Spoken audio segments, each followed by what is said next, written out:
우리는 지금 사도행전 말씀을 함께 강해로 우리가 듣고 있습니다. 6번째 시간이고요. 지난주 말씀을 다시 한번 정리해 드리면 따라합시다. 성령의 현상과 성령의 능력은 다르다. 그런데 지금까지 우리 한국교회는 너무 성령의 현상에만 매여 있었다. 근데 오늘 이 사도행전, 누가가 쓴 이 사도행전에는 성령의 현상보다는 그 권능에 집중해서 이 성령에 대해서 다루고 있다라고 하는 것을 제가 말씀을 드렸죠. 그러면서 지난주에 첫 번째 성령의 권능은 뭐였습니까? 제가 그 지난주에 방언 기도를 받았다 이렇게 말하면 안 된다고 그랬죠. 성령의 권능의 첫 번째는 뭐냐? 담대하게 복음을 전하기 시작한 역사. 다른 나라 각국의 언어로 복음을 전했던 역사가 첫 번째 성령의 권능이었다. 그러니까 잊지 마세요. 방언 기도 받은 게 아니에요. 각국의 나라 말로 하나님의 일을 전하기 시작했던 역사가 바로 첫 번째 성령의 권능이었다. 두 번째 권능은 뭡니까? 미래의 확신이죠. 그래서 어떻게 한다고요? 자녀들은 어떻게 한다고요? 예언할 것이고, 청년은 어떻게 된다고요? 환상을 보고, 아비들은 어떻게 한다고요? 꿈을 꾸게 될 것이다. 성령이 우리에게 임하시면 우리의 미래가 두렵지 않고 걱정되지 않을 것이다. 소망이 생길 것이다. 꿈이 보일 것이다. 그런 성령의 권능이 저와 여러분에게 임하게 되기를 주님의 이름으로 축원합니다. 그리고 오늘 저희는 이제 성령의 능력 세 번째 이야기를 우리가 시작하려고 합니다. 오늘 본문 사도행전 2장 14절부터 43절까지는 베드로의 첫 번째 설교예요. 아주 유명한 설교입니다. 이 베드로의 첫 번째 설교는 여러분, 저는 이 말씀을 보면서 참 놀라웠어요. 어떤 게 놀라웠냐면, 지금 사실은 베드로는요, 지금 제가 설교하는 것처럼 아주 좋은 조건에 설교하는 게 아니에요. 저는 지금 너무 좋은 조건에 설교하고 있어요. 여러분들은 지금 은혜 받을 준비를 하고 설교를 듣고 있잖아요. 아니세요? 그런데요, 베드로는요, 지금 전혀 그럴 마음이 없는 누구들에게, 유대인들에게 지금 설교를 하고 있는 거예요. 이 유대인들은 어떤 사람이에요? 50일 전에 예수를 십자가에 못 박은 사람들, 예수를 십자가에 못 박으라고 격렬하게 광기를 드러냈던 사람들, 그리고 성령 충만했던 그 초대교회 성도들을 보면서 저거 대낮부터 술 취했다고 그렇게 조롱하던 사람들, 그리고 예수 믿는 놈들 그냥 잡기만 하면 다 그냥 색출해서 다 죽이겠다고 그렇게 혈안이 되어 있는 그 유대인들 앞에서 지금 설교를 하고 있는 거예요. 여러분, 제가 경험한 수많은 설교의 회중 중에 제일 힘들고 어려운 회중이 있어요. 여러분들은 참 좋아요. 근데 제가 정말 하기 싫은 설교가 있어요. 목사님들 앞에 설교할 때. 목사님들은요, 우리끼리 얘기해요. 자기들이 올라와서는 성도들한테 아멘 안 한다고 하잖아요. 그런데 이분들은 자기가 앉아있고 남의 설교 듣잖아요. 절대 아멘 안 합니다. 자기들은 아멘 하라고 막 그래놓고 자기가 딱 자기들 듣고 있으면 아멘 안 해요. 그럼 저는 어떡할까요? 저는 어떨까요? 앉아있을 때 저도 아멘 안 합니다. 이 같은 업종끼리 그러면 안 되는데, 서로가 뭔가 좀 돕고 돕는 게 있어야 되는데 절대 안 해줘요. 어디 한번 은혜 끼쳐봐라. 너 설교 얼마나 잘하나 보자. 그런 태도예요. 두 번째로 어려운 대상이 누구냐? 장로님들만 모여있을 때. 좀 이렇게 장로님들은 왠지 막 엄숙하고 막 거룩해가지고 표정들이요, 너무 엄숙해요. 그래서 제가 좀 이렇게 가끔은 좀 웃기는 소리 하잖아요. 그러면은 어떻게 할까요? 절대 안 웃습니다. 진짜 웃긴데 하면서 막 웃음을 꾹 참으면서 막 그냥 옆구리를 막 찌르면서 막, 그러면서 웃음을 참으면서 절대 안 웃어줘요. 야, 그럴 때는 막 설교자로서 정말 쥐구멍이라도 들어가고 싶은 그럴 때가 한두 번이 아니에요. 근데 지금 이 베드로는요, 더 어려운 대상들 앞에서 설교하고 있는 거예요. 더구나 이 베드로는요, 지금 처음 설교라고 말씀드렸죠. 첫 설교예요. 여러분 처음 설교할 때, 여러분 여기 직장 다니시면서 처음 PPT 할 때 떠오르세요? 처음 PPT를 지금 위에 있는 임원들 앞에서 다 할 때 여러분 그때 기분 아시죠? 우리 교회에서 처음 여기서 올라와서 대표 기도할 때 그 느낌 아시죠? 첫 설교라는 것은 그만큼 두렵고 떨리는 거예요. 여러분 설교 잘못했다가 스데반은 어떻게 됐습니까? 돌에 맞아 죽었어요.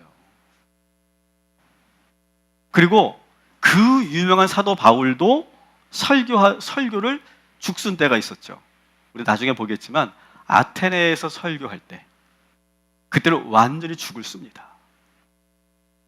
그러니까 베드로도 지금 이 첫 설교가 크게 망신당할 수도 있는 상황이에요. 저는 오늘 설교 제목을 이렇게 지었어요. 한번 따라합시다. 설교란 무엇일까? 저는 오늘 이 말씀을 보면서 설교란 게 무엇일까를 다시 한번 생각하게 됐어요. 저는 설교자로서 항상 저는 이렇게 부담이 있어요. 부담이 없는 목사님들도 계시는데 저는 일단은 부담이 참 많은 그런 설교자 중에 한 사람이에요. 첫 번째 부담은 내가 정말 온전히 하나님의 말씀을 전하고 있을까? 그래서 저는 가능하면 본문 중심으로 가려고 해요. 내 얘기하지 않으려고 제가 많이 노력을 하려고 합니다. 온전하게 하나님의 말씀을 전하고 있을까? 또 성도들은 지금 저의 설교를 들으면서 하나님의 말씀을 얼마나 그 안에서 듣고 있을까? 여러분의 표정을 봐서는 도무지 모르겠어요. 지금 어떤 상태인지. 그리고 저는 예배가 탁 마치고 그리고 집에 들어가면 어떨까요? 어떨 것 같으세요? 생각이 참 많이 올라와요. 생각이 너무 많이 올라오고 이렇게 그 바둑 프로 기사들이 바둑을 한번 두고 나면 대국을 한번 하고 나면 복귀를 한다고 그러죠. 저도 이렇게 복귀를 해요. 그때 내가 왜 그렇게 했을까? 표현을 좀 그렇게 하지 않고 이렇게 했으면 좋았을 텐데 그때 너무 좀 더 잘했으면 좋았겠는데 하면서 좀 저는 그 시간이 좀 저에게 냉정하게 되는 시간이에요. 좀 냉정하게 평가를 하는 좀 그런 게 있어요. 그러니까 그 혼자 있는 시간이 저는 참 좀 이렇게 허탈하고 공허하고 그리고 힘든 시간이기도 해요, 저에게는. 그래서 사실 우리 가족들은, 여러분들은 이 목회자로서 항상 웃는 얼굴, 친절한 얼굴을 보지만 우리 가족들은 어떨까요? 완전히 다른 얼굴이에요. 거기에 보면 여러분 CCTV로 우리 집을 이제 주일 저녁에 들어가서 제가 있는 모습을 보면 완전히 다른 얼굴일 거예요. 놀랄 거예요. 근데 우리 가족들 그걸 다 보는 거죠. 그러니까 그게 얼마나 우리 가족들에게는 그게 부담이겠어요. 근데 제가 그것을 아무리 하려고 해도 지난 저의 그 설교를 자꾸 이렇게 평가하는 그런 습성이 제가 있다 보니까 그렇게 돼요. 특히 이런 경우가 있어요. 유독 어느 성도님의 얼굴이 막 잔상으로 남아요. 그때 그 집사님이 왜 그렇게 인상을 찡그렸을까? 그분은 왜 그때 졸고 있을까? 내 설교가 뭔가 문제가 있었나? 뭐 아주 유독 그 잔상에 남는 얼굴들이 있어요. 오늘은 그런 잔상에 남지 않게 되기를 부탁을 드립니다. 그래요. 그런 시간을 항상 가져요. 그러니까 그만큼 사실은 설교를 한다는 건, 더구나 첫 설교를 한다는 건요, 정말 부담이 되는 거예요. 그런데 여러분 오늘 보십시오. 베드로가 설교를 하는데, 설교하려고 벌떡 일어났는데 놀라운 일이 일어납니다. 유대인들이요, 베드로가 설교하려고 일어섰는데 끝까지 그 설교를 다 듣고 있는 거예요. 오늘 이 본문 14절부터 43절까지는 이 설교, 베드로의 설교 전문이 아닐 거예요. 아마 누가가 그 핵심 내용만 발췌해서 아마 정리한 걸 거예요. 최소한 베드로가 설교를 30분 혹은 1시간 정도를 했을 거란 말이죠. 여러분, 근데 생각해 보세요. 그 험악한, 그 강팍한, 절대로 예수 믿을 것 같지 않고 절대로 복음이 들어가지 않을 것 같은 그 유대인들이 가만히 앉아서 30분 혹은 1시간을 지금 설교를 듣는다고 생각해 보세요. 이건 지금 그 상황에서 어떠한 영적인 분위기가 지금 흘러가고 있다는 것을 여기서 느낄 수 있는 거예요. 저는 이 말씀을 보면서 여러분들이 떠올랐어요. 여러분들은 제 설교를 30분 동안 가만히 듣고 계세요. 여러분들에게 지금 성령이 함께 하시기 때문에 그렇게 가만히 있게 되는 줄 믿습니다. 저는 그게 당연한 거라고 생각했거든요. 그 전까지는.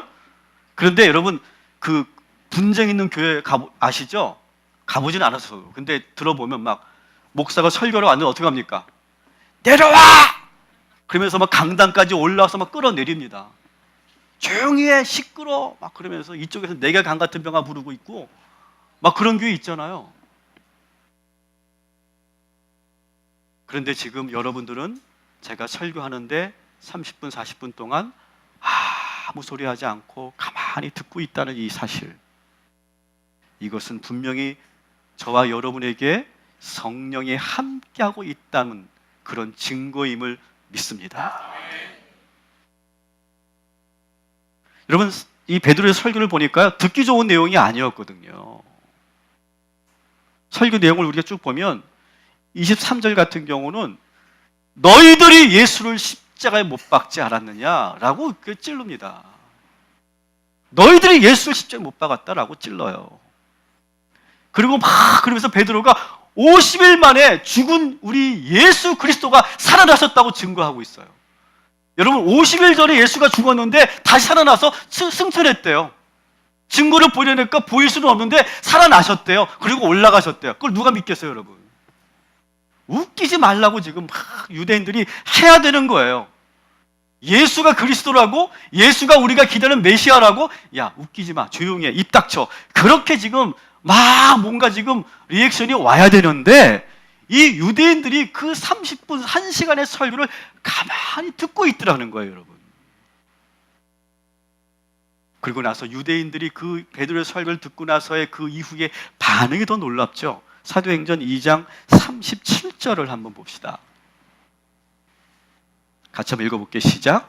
그들이 이 말을 듣고 마음에 찔려 베드로와 다른 사도들에게 물어 이르되 형제들아 우리가 어찌할꼬 하거늘. 아멘. 아멘. 여러분, 놀랍지 않습니까? 그 유대인들이요, 베드로의 설교를 듣고 마음에 찔려서 이제 우리가 어떻게 해야 되겠습니까? 그러면 우리에게 그 방법을 가르쳐 주십시오라고 지금 간곡하게 베드로와 그 사도들에게 요청하고 있어요. 그런데 사도행전 7장에는 또 한편의 설교가 나옵니다. 스데반의 설교예요. 스데반의 설교의 반응도 비슷한 부분과 정반대의 부분이 있어요. 7장 54절부터 57절까지 말씀 같이 읽습니다. 시작. 그들이 이 말을 듣고 마음에 찔려 그들이 큰 소리를 지르며 귀를 막고 일제히 그에게 달려들어 성 밖으로 내치고 돌로 칠세. 아멘. 자, 보세요. 앞부분은 똑같아요. 그들이 이 말을 듣고 마음에 찔렸어. 찔렸는데 한쪽에서는 우리가 그러면 어떻게 하겠습니까? 우리에게 도와주십시오. 이렇게 말하는데 한쪽에서는 이를 갈면서 소리를 지르면서 귀를 틀어 막으면서 달려들면서 그를 끌어내리고 그를 성 밖으로 데려가서 돌로 쳐 죽입니다. 따라합시다. 설교는 뭐 아니면 도다. 여러분, 설교 잘못하다가 죽을 수도 있는 거예요. 베드로는 설교를 통해 많은 사람들을 예수 믿게 했지만 스데반은 죽었어요. 설교란 무엇일까? 설교는 뭐 아니면 돈 것 같아요. 점점 그런 느낌이 많이 들어요. 왜 이런 상반된 반응이 보여졌을까는 제가 스데반 이야기할 때 그때 자세히 이야기하도록 하겠습니다. 어쩌면 오늘도 여러분들 가운데는 저의 설교를 듣고 완전히 상반된 반응을 보일 거예요. 어떤 분들은 능력이 있다. 야, 하나님의 음성이 내 안에 들려온다. 그렇게 반응하는 분들이 계실 거고, 어떤 분들은 에이, 다른 교회 가야 되겠다. 저 옆에 있는 더시티 교회 가야 되겠다. 그렇게 반응하시는 분들도 계실 거예요. 그만큼 설교라고 하는 것이 어느 누구에게는 은혜가 되고 어떤 누구에는 그렇게 안 되는 거예요. 바라기는 오늘 여러분이 어떤 교회를 가시든 어느 교회에 정착하시든 상관없이 오늘 시간만큼은 이 저의 말씀을 통해서 하나님의 음성을 들으시게 되기를 주님의 이름으로 축원합니다. 저는 오늘 우리가 이 시간 저의 설교를 듣고 그 안에서 하나님의 음성을 들으면서 큰 변화가 일어나길 되길 바랍니다. 유대인들이 그렇게 완전히 변화됐던 것처럼 그런 변화가 일어나게 되기를 주님의 이름으로 축원합니다. 따라합시다. 마음의 변화, 생각의 변화, 관점의 변화, 행동의 변화, 이런 변화들이 일어나는 예배. 여러분 그래야 되지 않겠어요? 여러분 한 시간 와서 우리가 예배 드리는데 아무런 나에게 느낌도 없고 감동도 없고 결단도 없고 변화도 없다면 우리가 여기 왜 오겠어요? 여러분의 영혼의 어떤 울림과 그 영혼의 그 고착돼 있던 고질적인 그 영혼의 그 모든 문제들이 흔들리고 그 안에서 여러분 존재가 바뀌는 그런 특별한 예배가 되기를 주님의 이름으로 축원합니다. 이 유대인들이 이 베드로의 설교를 듣고 그러면 우리가 어떻게 하겠습니까? 라고 말할 때 이 베드로가 38절에 이렇게 권면을 하죠. 같이 읽습니다. 시작. 베드로가 이르되 너희가 회개하여 각각 예수 그리스도의 이름으로 세례를 받고 죄 사함을 받으라. 그리하면 성령의 선물을 받으리니. 아멘. 자, 베드로가 지금 제시를 합니다. 너희가 먼저 회개해라. 우리가 예배 때마다 항상 참회 기도를 드리는 이유가 바로 이거예요. 주님 앞에 나아가기 위해서는 가장 먼저 해야 되고 회개해요. 회개해라. 그리고 주 예수 그리스도의 이름으로 너희가 세례를 받아라. 그래서 너희가 죄 사함을 받아라. 그럼 어떻게 된다고요? 성령의 선물을 너희가 받을 것이다. 성령의 선물은 무엇입니까? 은사예요, 은사. 오늘 우리가 함께 예배할 때 여러분 주님 앞에 회개하고 그리고 성령 세례를 받고 그리고 여러분들이 죄 사함을 받을 때 성령의 은사들이 나타나게 되기를 주님의 이름으로 축원합니다. 그대로 이 백성들이 그대로 따라하는 거예요. 그대로 그걸 행하는 거예요. 여러분 그런데 어떻게 그러면 이런 역사가 일어났을까? 그 이유를 한번 봐야 돼요. 여러분 이것은요 베드로의 설교가 좋아서 이런 역사가 일어난 게 아니에요. 베드로가 설교를 잘해서 된 게 아니라는 거예요. 제가 계속 말씀드릴 거예요. 베드로가 설교를 하기 이전에 이미 120명의 성도들에게 뭐가 있었어요? 성령의 충만함이 있었어요. 그죠? 그리고 그들이 뭐 했어요? 먼저 각국의 나라의 말로 주의 복음을 먼저 전했어요. 120명이요. 그 유대인들에게 먼저 복음을 전했어요. 담대하게 전했어요. 두려워하지 않고 직접적으로 전했어요. 그리고 그 유대인들이 먼저 놀라워하고 있었어요. 그때 베드로가 벌떡 일어나서 강력하게 하나님의 말씀을 그대로 증거한 거예요. 설교자 베드로 때문에 이런 역사가 일어난 것이 아니라 성도들이 먼저 성령 충만한 상태에서 그들을 에워싼 거예요. 유대인들을 그 120명이 에워싸고 뒤에서 보이지 않게 기도하고 있는 거예요. 그때 베드로가 설교하는 거예요. 그때 그 안에 들어가 있던 그 도가니 속에 있었던 그 유대인들이 모두 녹아들기 시작한 거예요. 저는 우리 동탄 이 신도시를 바라보면서 그런 환상을 봅니다. 여기 계신 우리 120명에 가까운 우리 성도님들이 이 지역을 둘러싸고 성령 충만한 상태에서 여러분이 기도하고 제가 복음을 전할 때 이 지역에 있는 40만의 우리 이 신도시에 우리 일동탄에 있는 이 20만의 우리 모든 도시인들이 주의 복음을 받아들이게 될 줄 믿습니다. 저는 그런 환상을 봤어요. 오늘 이 말씀을 보면서.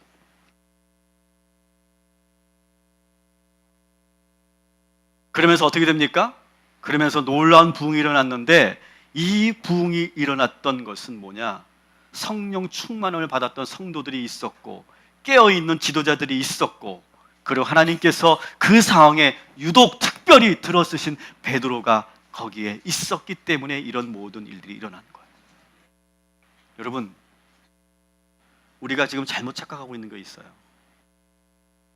교회가 언제 부흥할까요? 교회가 언제 부흥한다고 생각하세요? 목사가 설교를 잘해서 부흥할까요? 아닙니다. 절대 아니에요. 교회가 부흥할 때는 언제냐? 성도들이 성령 충만할 때 부흥하게 되는 줄 믿습니다. 설교자가 성령 충만할 때, 스피치를 잘해서가 아니라 목회자가 성령 충만하고 성도들이 성령 충만할 때, 그럴 때 교회가 부흥하는 줄 믿습니다. 근데 많은 목회자들이 착각해요. 내 설교가 좋아서, 내가 목회를 잘해서 부흥한다고 생각해요. 성도들이 착각해요. 우리 목사님은 설교를 너무 못해, 그래서 우리 교회가 이렇게 안 되는 거야. 자기들이 성령 충만하지 않으면서 그렇게 착각한다는 거. 우리는 서로가 남의 탓만 하고 있다는 거예요. 오늘 이 시간 성령 충만하여져서 우리가 말씀을 들을 때 유대인들처럼 마음에 찔림이 있고, 그 찔림을 통해서 그 말씀이 우리한테 깊이 들어오는 역사가 일어나게 되기를 주님의 이름으로 축원합니다. 이런 거예요. 그 강팍한 그 유대인들에게 지금 베드로가 말씀을 막 전하니까 성령께서 어떻게 하는 것이냐?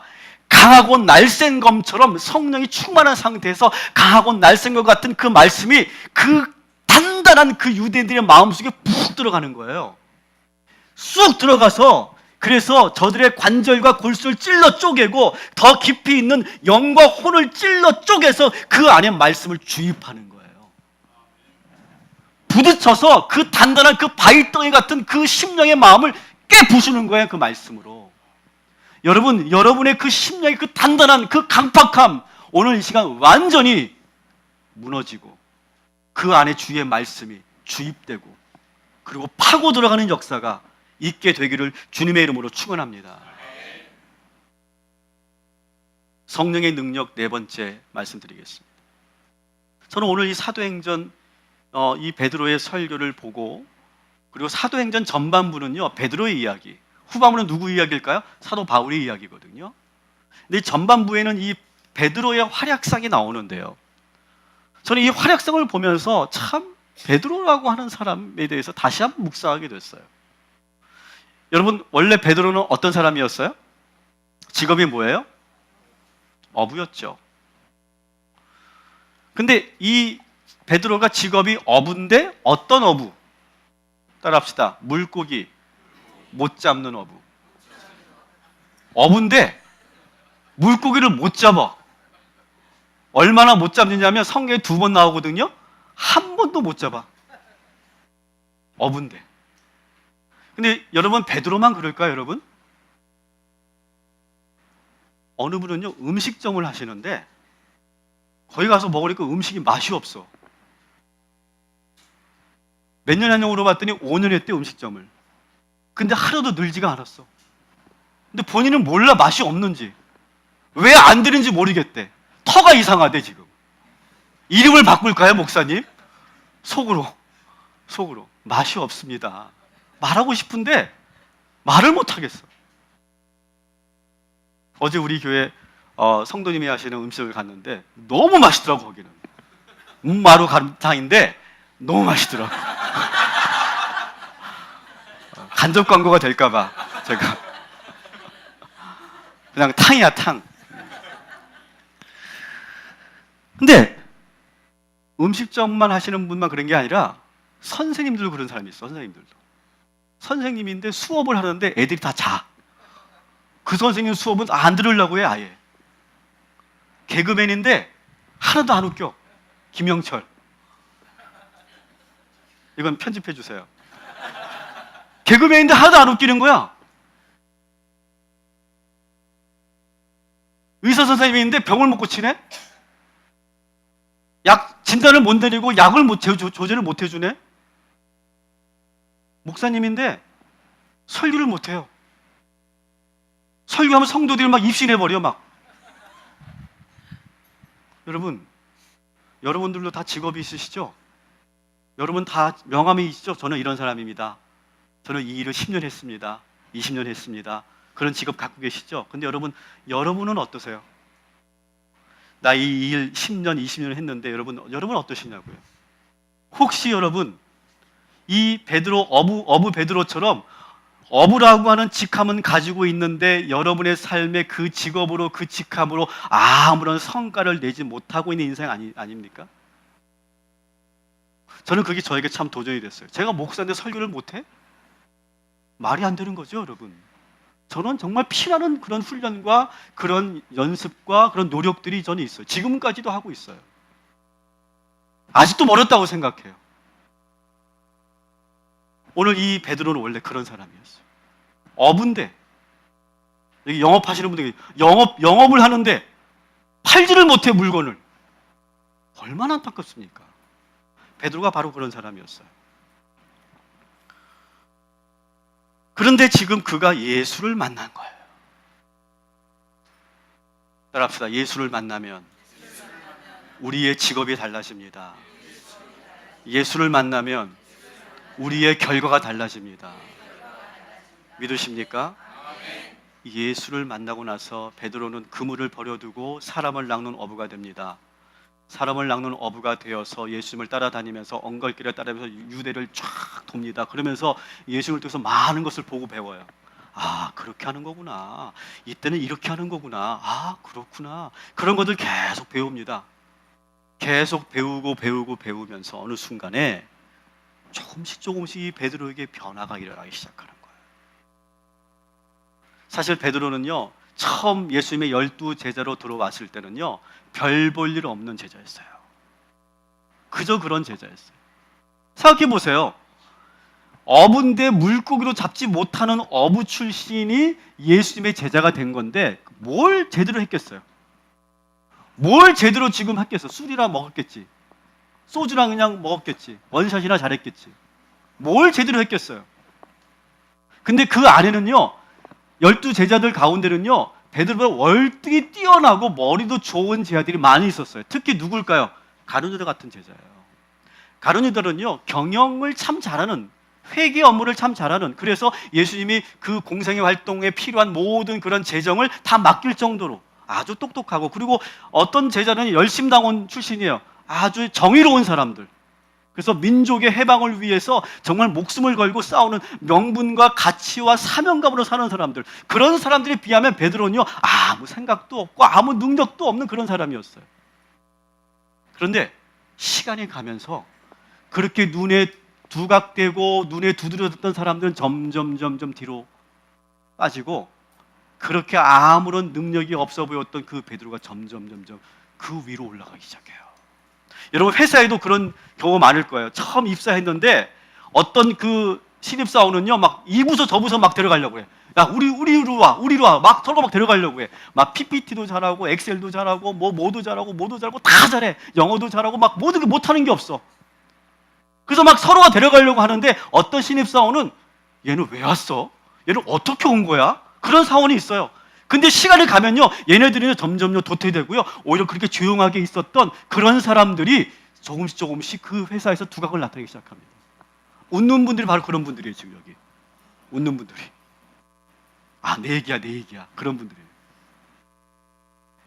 베드로가 바로 그런 사람이었어요.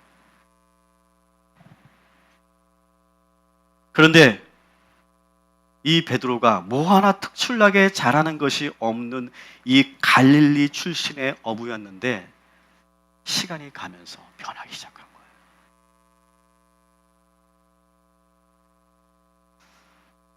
사실 저는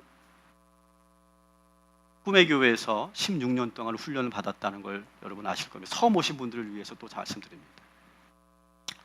꿈의 교회는 지금도 약 한 20분의 부목사님들이 계십니다. 근데 그분들을 우리 김학수 목사님이 그 청빙할 때 아주 꼼꼼하게 청빙을 하십니다. 그래서 적어도 이분들을 볼 때, 아, 이분이 갖고 있는 그런 특징이 뭐냐, 장기가 뭐냐, 제일 잘하시는 게 뭐냐, 뭐 특별히 뭐 외국어 능력이 어느 정도냐, 뭐 학위를 어떻게 받았느냐, 뭐 유학을 갔다 왔느냐, 뭐 그런 아주 그런 그 스텝들, 그 최고의 스텝들을 세우겠다라고 하는 그러한 그 목사님의 그런 열정 때문에 하나둘 모였는데 정말 대한민국에서 정말 1%, 10%에 들어가는 그런 목사님들이 모였어요. 저는 어땠냐?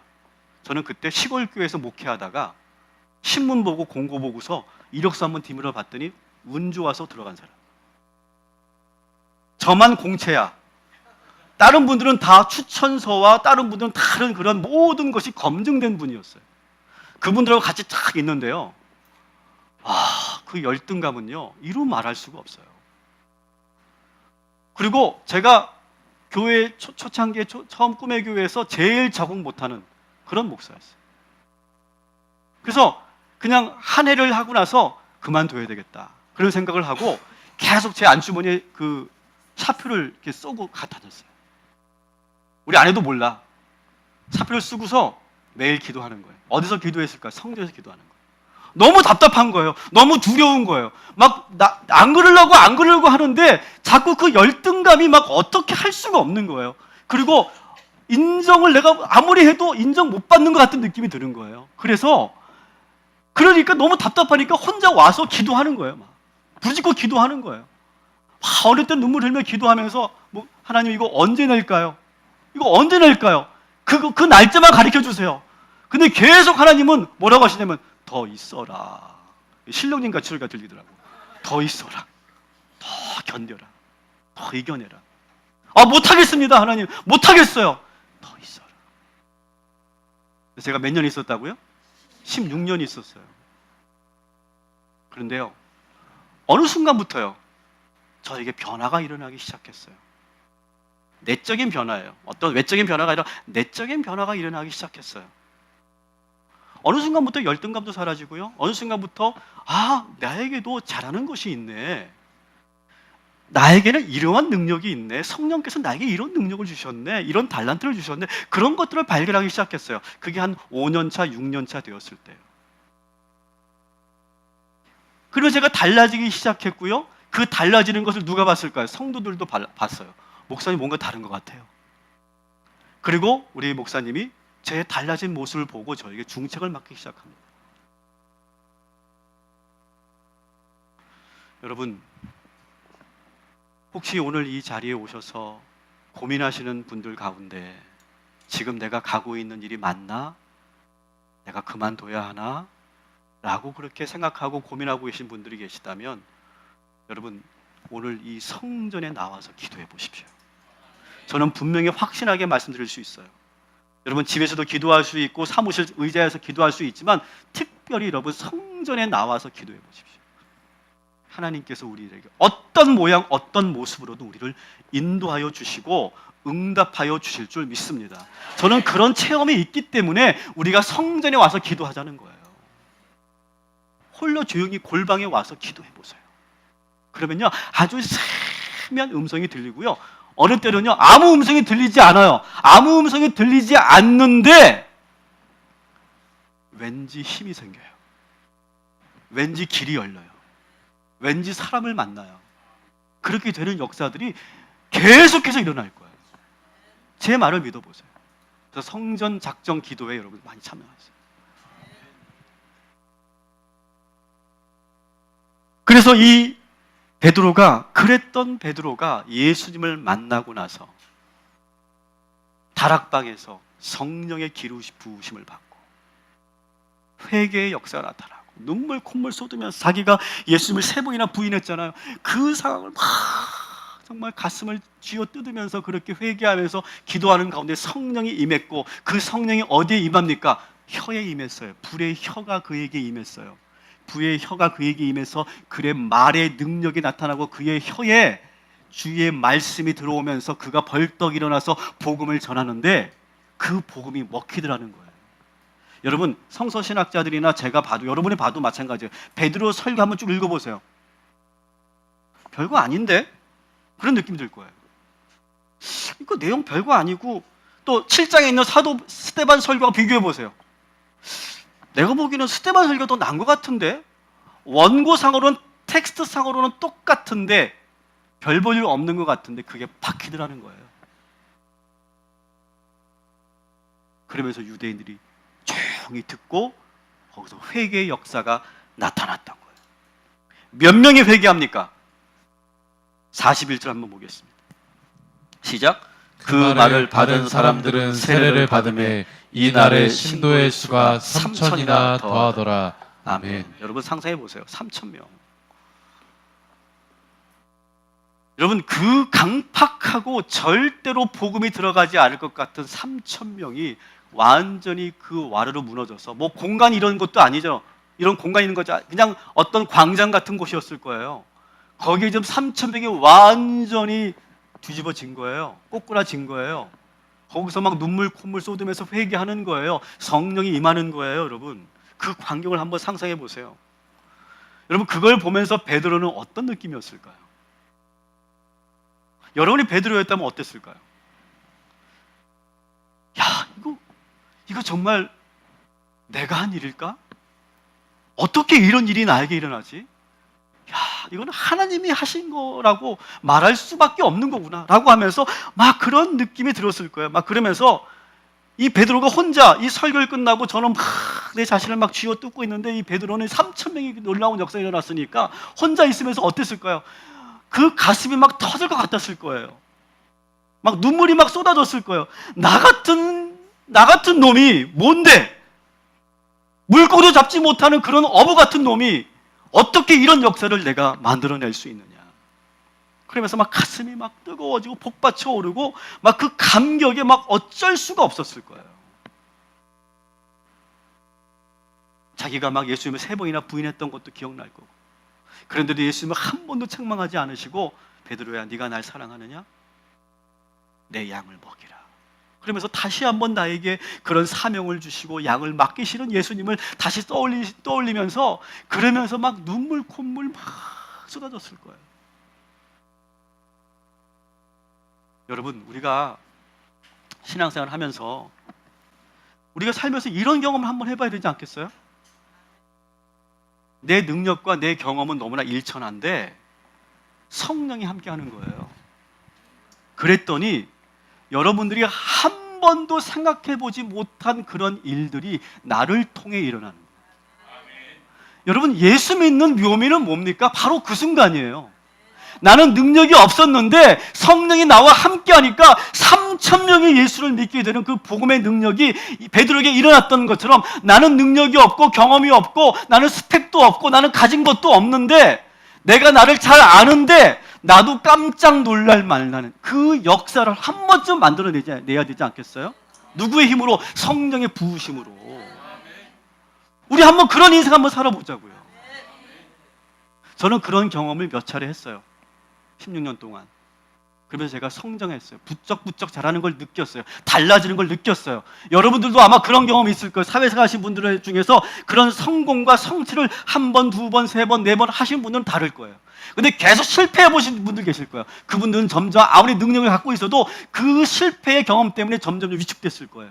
그러나 오늘 이 시간 성령님이 함께 하시면 여러분들이 완전히 변화되고 반전의 역사가 일어나게 될 줄 믿습니다. 사람들이 성도님들이 저한테 별명을 하나 줬어요. 지어줬어요. 아주 오래된 별명이에요.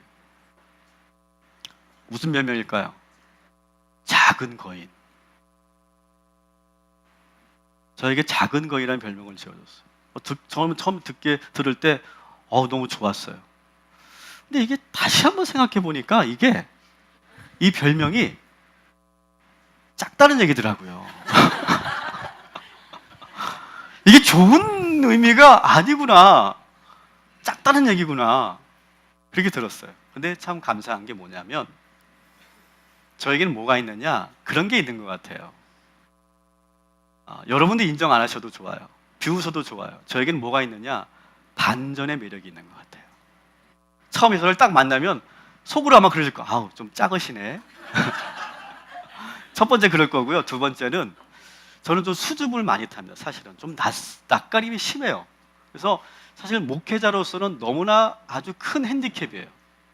목사라면 정말 딱 한 5분 만에 10분 만에 막 그 사람 그 성도의 마음을 확 열어주고 막 이렇게 뭔가 확신도 심어주고 그래야 되는데 저는 그런 걸 잘 못해요. 그냥 이해하고 들어주세요. 새 가족이 안 왔으면 좋겠어요. 저의 그런 마음이에요. 왠지 모르는 그런 낯설은 그런 게 있다는 거예요. 뭐, 오지 말라는 게 아니고, 오셔야 돼요. 그런 저의 약점이 있어요. 그러니까 저는 작고, 낯가림도 심하고, 그리고 수줍음도 많이 타요. 설교할 때만 완전히 다른 사람이 되는 거지, 사실은 그래요. 근데 그런 양반이 여기 앉았을 때는 가만히 이러고 있다가 올라오면 얘가 달라지는 거야. 그냥 여러분 그렇게 느끼잖아요. 느끼시죠? 근데 제가 또 내려가잖아요. 또 막 이렇게 있어요. 부끄러워서 말도 못해요, 저는요. 그러니까 뭐가 있는 거예요? 반전이 있는 거예요, 반전이. 김학주 목사님 저랑 완전히 반대죠. 김학주 목사님 딱 보면, 우와, 잘생겼다, 일단. 인정을 해주셔야 돼요. 그리고 그분은 아주 웅변을 오래 하셨기 때문에 스피치가 대단합니다. 그리고 카리스마가 있어요. 그래서 김학주 목사 설교를 들으면 성도들은 와, 역시 이런 거고요. 제가 딱 설교하고 내려오면 성도들의 반응은 뭐냐? 따라합시다. 의외인데? 그 반응이에요. 그 반응. 의외인데? 의외인데? 라고 반응하면서 박수가 칠 거는 또 뭐가 있어 또. 의외인데? 라고 반응하면서 저에게 한다는 칭찬이 목사님은 작은 거인이십니다. 그거예요, 그거. 근데 저는 감사한 게 하나님이 그래서 저를 작게 만드셨나 보다. 그렇게 반전의 능력을 주시기 위해서 그러셨나 보다. 근데 여러분 성경에 보면 그런 반전의 매력을 갖고 있는 사람들이 많이 있어요. 저보다 더 작은 사람 나오죠. 사도 바울. 저보다 분명히 작았습니다. 제가 확신해요. 제가 안 만나봤지만 분명히 작았을 거예요. 삭개오 저보다 훨씬 작았을 거예요. 믿으십니까? 믿으시면 아멘. 그런데 베드로는 머리도 벗어졌어요. 못생겼어요. 근데 이 베드로가 조용히 가만히 있을 때는 별 볼 일 없는데 그가 나와서 복음을 전하면요 완전히 사람들이 놀라워요. 금치 못하는 거. 베드로도 마찬가지예요. 갈릴리 출신의 무식한 어부예요. 어부로서 성공하지도 못한 그런 사람이에요. 근데 그가 벌떡 일어나서 복음을 전하니까 유대인들이 놀라는 거예요. 깜짝 놀랄 수밖에 없는 거예요. 여러분, 말씀을 정리합니다. 한 번쯤은 우리는 그렇게 살아야 되지 않겠어요? 여러분들 그 열등감 때문에 여러분 언제까지 그렇게 위축되어 사시겠어요? 오히려 그 열등감이 여러분에게 반전의 능력을 허락하여 주실 줄 믿습니다. 여러분들은 여러분 성령이 함께 하시면 여러분들이 상상하지도 못했던 그 성령의 능력이 여러분에게 임하여서 3,000명을 예수 믿게 한 그 베드로의 능력처럼 여러분의 일터에서 여러분의 삶 속에서 놀라운 성과와 결과를 만들어낼 줄 믿습니다. 그랬을 때 이것은 하나님이 하신 거구나. 성령이 내 안에 계셨기 때문에 이런 일들이 일어났구나. 여러분 그런 고백 한 번쯤은 하셔야 되지 않겠어요? 그런 고백이 있는 저와 여러분이 되시고 한 주간 그렇게 성령 충만하시기를 주님의 이름으로 축원합니다.